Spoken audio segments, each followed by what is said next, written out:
My name is Andre Mitchell. I'm 39 years old, and until last week, I was the regional sales director at Crestwell Apparel Company. I helped transform over the past 7 years from a struggling local outfit to a powerhouse in corporate uniform. Contracts. When I joined, they barely had a foothold in the market, but I saw something others didn't. Potential. I spent years on the road, visiting clients face to face, learning their pain points, building trust. I wasn't sitting in a cozy office making cold calls. I was out there closing deals in person, sometimes driving 6 hours just for a 30-minute meeting. I missed birthdays, anniversaries, my nephew's graduation, but I did it because I believed in what we were building. I believed that loyalty mattered. While the executives upstairs polished their slides for quarterly board meetings, I was the one securing the contracts that kept the lights on. 7 years of grinding, of turning rejections into relationships, of building a division that eventually accounted for nearly half of Crestwell's annual revenue. But as the company grew, something shifted. The board started bringing in kind who talk about synergy and operational streamlining like they're reading off a teleprompter,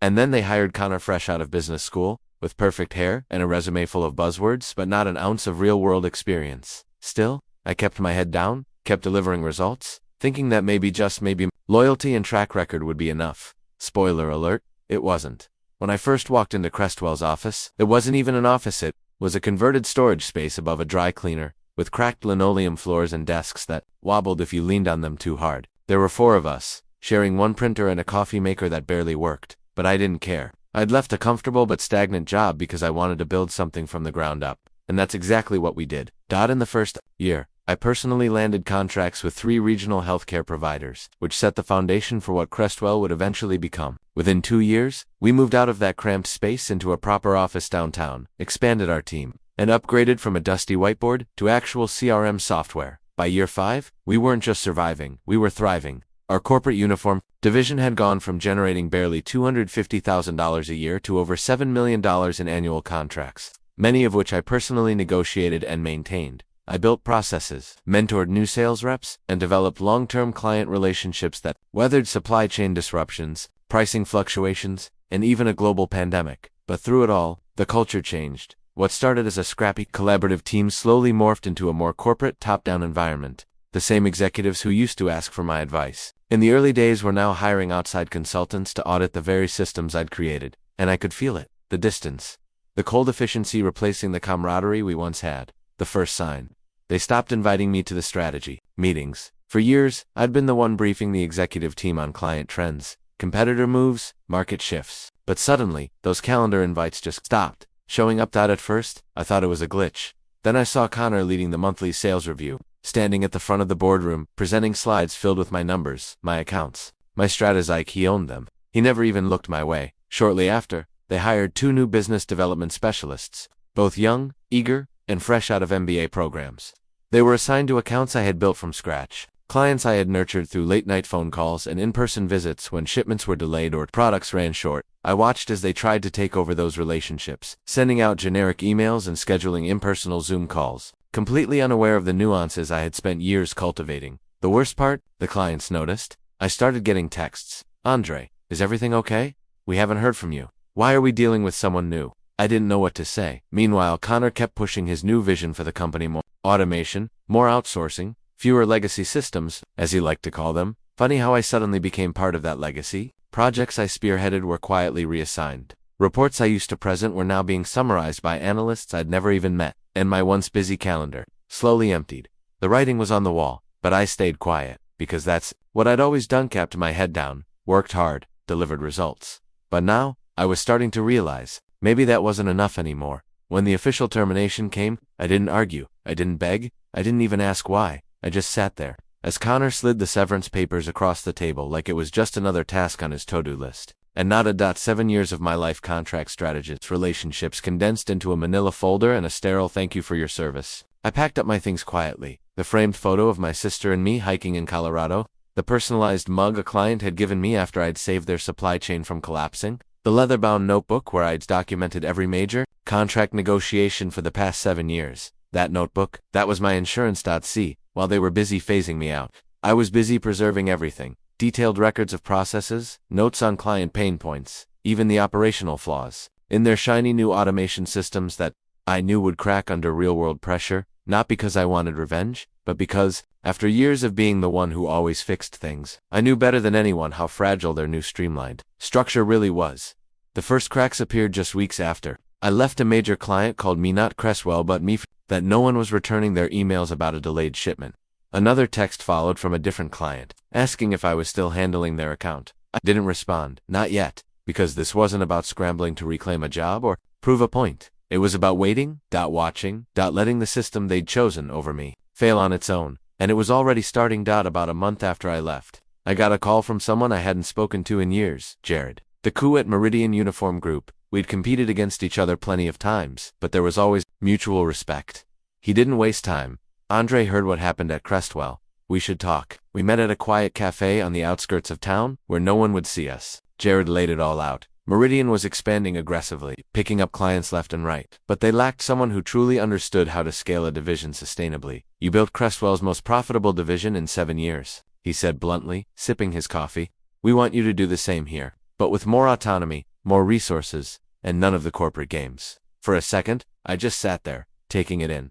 All those years I'd poured into Crestwell, those relationships, all that expertise they dismissed as legacy, now being recognized as exactly what it was, essential. Jared leaned in, as if reading my mind. Also, some of your former clients, they've been reaching out. They're not happy with how things are going over there. I smiled, not out of spite, but out of quiet validation. That afternoon, I signed on with Meridian as their new vice president of sales strategy, with full control over how we approach the market. And almost immediately, the calls from Crestwell started. First, a polite email from one of the execs asking if I'd be open to consulting. Then a voicemail from Connor himself, sounding less polished, more desperate. Andre, we could really use your input on some of the transitions we're going through. But I didn't respond, not because I was angry, because I was done. And as Meridian's client list grew, many of them defecting directly from Crestwell, I realized something I'd never quite admitted to myself before. Sometimes, the best way to win is simply to move on. It didn't take long for Crestwell to start unraveling. Within 6 months of my departure, they'd lost 3 of their largest accounts, 2 of which I had personally brought in and nurtured for years. The new hires, those business development specialists with their automated email sequences and scripted phone calls, couldn't keep up with the complex relationship-driven business we had built. Clients stopped trusting them, orders were delayed, shipments went to the wrong locations, and the consultants who had promised to modernize the division, they left quietly. When it became clear that their models couldn't replace what I had built from experience, I heard from former colleagues that internal meetings turned into panic sessions, with Connor snapping at team members, demanding to know why revenue was down, why clients were leaving, why everything that once ran smoothly was now falling apart. They even tried to pivot, rebranding the division, shifting their messaging, offering steep discounts to salvage accounts, but it was too late. The foundation had already crumbled, and then came the legal threats. An envelope arrived at my new office, Crestwell's legal team accusing me of unfair competition and misappropriation of proprietary processes. I handed it straight to Meridian's lawyers, who laughed. They're panicking. One of them said, "This is desperation." And it was. Because here's the thing they never understood. The processes weren't proprietary. They were from my experience, my intuition, my relationships. You can't trademark trust. You can't copyright integrity. Meanwhile, at Meridian, things couldn't have been better. We were growing, expanding into new markets, taking the very contracts Crestwell used to brag about at their shareholder meetings, and me. I just kept moving forward, building, leading, quietly watching from a distance as the empire that once dismissed me collapsed under the weight of its own arrogance. It wasn't until months later that I learned what had really happened. I ran into Olivia, one of Crestwell's former account managers, at an industry conference. After a few pleasantries, she leaned in and said quietly, "Andre, they planned your exit long before they told you." I just stared at her. She explained that Connor and a small circle of execs had been strategizing behind closed doors for almost a year, pitching the board on a leadership refresh that would make the company more agile and cost-effective. What they didn't disclose was that this refresh was really about paving the way for Connor's promotion and a fat bonus tied to his restructuring efforts. Apparently, he'd promised the board that eliminating me and streamlining the division would boost profit margins by 15% within 6 months. But what no one at the top realized or cared to consider was that I wasn't just an overpaid director. I was the system, the processes, the client relationships, the unspoken trust. It all ran through me. Olivia said she'd overheard Connor laughing in a meeting, bragging, "Andre's too old school to see this coming." Funny, because while they were busy plotting, I was busy documenting every system, every client pain point, every vulnerability in their new automation that they were too arrogant to notice. When the regulators came knocking after several clients, filed complaints about contract breaches and service failures, I wasn't surprised. Neither was Meridian's legal team, who had been quietly preparing a case against Crestwell's attempts to claim I had stolen their proprietary systems. The truth was undeniable. Crestwell hadn't lost because I sabotaged them. They lost because they built their empire on the assumption that I was disposable. But I wasn't. I just chose to walk away and let their own decisions destroy them. At Meridian, everything was different. From day one, I wasn't just a director or a resource. I was the architect of our growth. Jared made that clear in my first leadership meeting. Doesn't need approval, he sets the direction. So I did. I built a team from the ground up, handpicking people not just for their resumes, but for their integrity, resilience, and ability to think beyond metrics. I wanted problem solvers, not seat fillers. We revamped our sales processes, introduced flexible client service protocols, and within the first year, Meridian's corporate uniform division had outpaced Crestwell's by nearly 40%. But more than the numbers, what mattered was the culture. At Crestwell, leadership had been about control and optics. At Meridian, it was about trust and execution. No one looked over my shoulder. No one second-guessed my strategies. And as the wins piled up, new contracts, expanding markets, soaring client retention, I started getting calls from former Crestwell employees, asking if there were openings on my team. Some I hired, others I advised. Because for me, this wasn't about revenge anymore. It was about building something that lasted, something real. Every Friday afternoon, I'd walk the floor, chatting with account managers, checking in with logistics,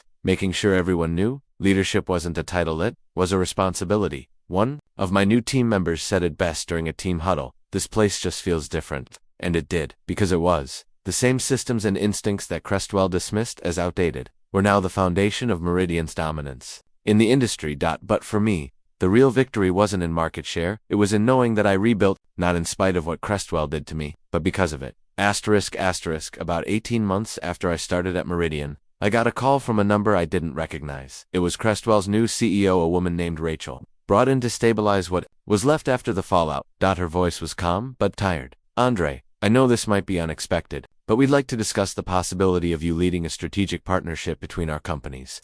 Turns out, Crestwell was negotiating a merger with another struggling competitor.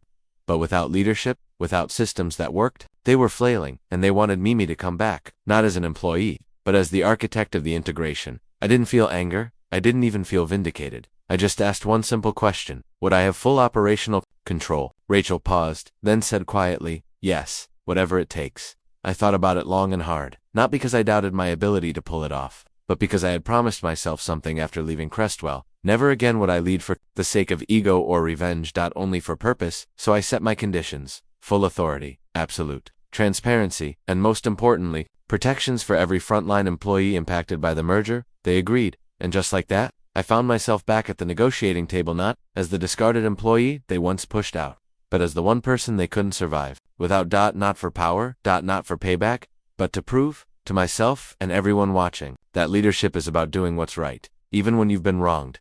Walking back into Crestwell's headquarters felt surreal. Same building, same elevator chime, even the same receptionist, though now she greeted me with a mixture of surprise and respect. But this time, I wasn't carrying a box of personal belongings. I wasn't being escorted out by security this time. I walked through those doors as the lead architect of a merger that would redefine the industry. The same boardroom where Connor once slid a severance packet across the table. Now it was where I led strategic integration sessions outlining clear, pragmatic plans for stabilizing and rebuilding the very division they once said didn't need me. No drama, no speeches, just quiet, efficient leadership. Some of the same people who had looked the other way when I was being pushed out now sat across the table from me, hanging on my every word. But I didn't gloat, didn't remind them of what they'd done. Didn't need to, because here's the thing: the best revenge is simply doing the job so well that no one can ever question your value again. And as I walked through those familiar hallways, leading teams, stabilizing systems, and ensuring that no one else would be treated the way I was, I realized something simple but powerful: competence is louder than revenge, and time always reveals the truth. With the integration complete and the dust finally settled, I knew it was time to shift my focus, not on fixing broken systems anymore, but on building people. So I launched a mentorship initiative across both companies. Not some corporate PR program, but a real hands-on leadership academy, focused on developing the next generation of sales leaders who understood that success isn't just about numbers, but about relationships, integrity, and resilience. Every week I sat with new managers, sharing the lessons I learned the hard way: how to lead without ego, how to handle betrayal with dignity, how to always protect the people on the front lines. I wasn't interested in creating more executives chasing KPIs. I wanted to build leaders who knew that trust is earned in late-night client calls, in standing by your team when things go wrong, in doing the right thing even when no one's watching, and that became my legacy. Not revenge, not a title, but people, leaders, who would carry those values long after I stepped away. And knowing that was the real victory. Asterisk, I've learned something through all of this. The most valuable things you build aren't systems, aren't contracts, they're people. And here's the truth. Real leadership doesn't need to be announced. It doesn't need applause. It just endures quietly, until one day, everyone looks around and realizes that the only things still standing are the ones built with integrity.